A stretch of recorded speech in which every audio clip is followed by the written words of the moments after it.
You know, it's hard to really do anything in life or make a difference in the world when you don't know what moves you.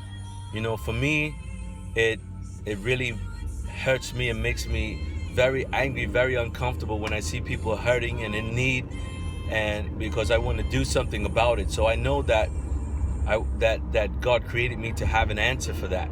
And so and then when I see love, I'm so moved by that. It just overwhelms me. I just, tears just run down my face because I love to see people loving each other and to help each other. So those are the two things that move me. The greatest in this life is to give love and to see and to be able to have an answer for the pain that people have, whether it be their emotions, whether they need food, clothes, whatever it is. I don't like to see people hurting and without. And so that's my heart, is to be able to find solutions or have solutions and resources to be able to help people. If nothing moves you but your own personal wants and needs and desires, then you can't affect the world in a positive way. You can't change the world. That means you're very selfish, and that's the most dangerous place to be. And that's why we have many of the things that we have in the world, the problems that we have, the situations, is due to selfishness. It's not because God made a lack in anything.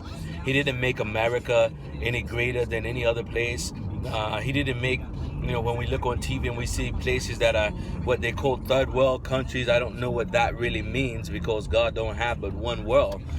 And you see people in lack or in need of whatever. It's not because God didn't make the land plentiful. It's because man has, in his selfish ways, withholds one thing from the other side. He shuts down food supply because of different beliefs. The world suffers because of people's different beliefs. And so if this one side wants to be one faith and this other side wants to believe in Jesus, then the other side, if whoever has the power, that's against, because people that love Jesus don't treat people like that. But whoever, usually the power is on the side, as far as in government, is on the side of the people that don't believe in Jesus. And what they do is they shut down these supplies of food and all the things that people need to live, and these people end up starving and don't have running water because they shut all these things down. And people watch on TV and they think, oh, this is a poor nation, this poor country. The country's not poor. The country's very rich. Take for example Africa. Probably the most resourceful country on the continent. We get all these bling that we wear, it comes from there. We don't get diamonds from America. We get diamonds from Africa. So how can they be poor when we're getting rich off of their resources?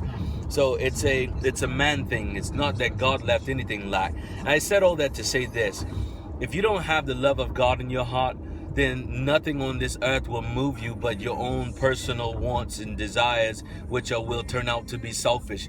If what you do every day is not to help somebody else, then you're living a very limited and a very selfish life that's not going to help anybody, and you're not going to change the world. You're not going to help anybody.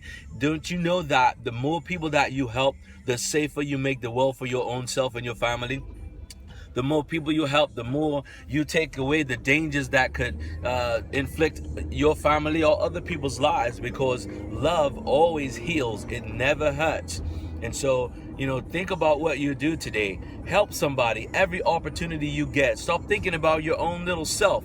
When you help others, you are helping yourself. You can't help yourself without helping others. So stop thinking and putting your life in a box and other people in a box and living by your feelings. Love does not operate by feelings. Love operates by seeing a need and providing that need. If you have resources, if you know something that someone needs to know, tell them. Don't hold information in that people could use to better their lives. That's evil. That's selfish. God wants you to share what you know so that other people can grow. And the more people that you help, the more help that you will receive for your own life, your own family. You make the world better by loving people, by changing people's lives. Use everything that you have to serve other people, and that's what makes the gift make room for you. That's what makes you prosperous. That's what makes you blessed. That's what makes your life healthy and whole and all these wonderful things. Man, God wants you to have his heart, and his heart is love, and love only knows to give. God's excited about your future. So am I.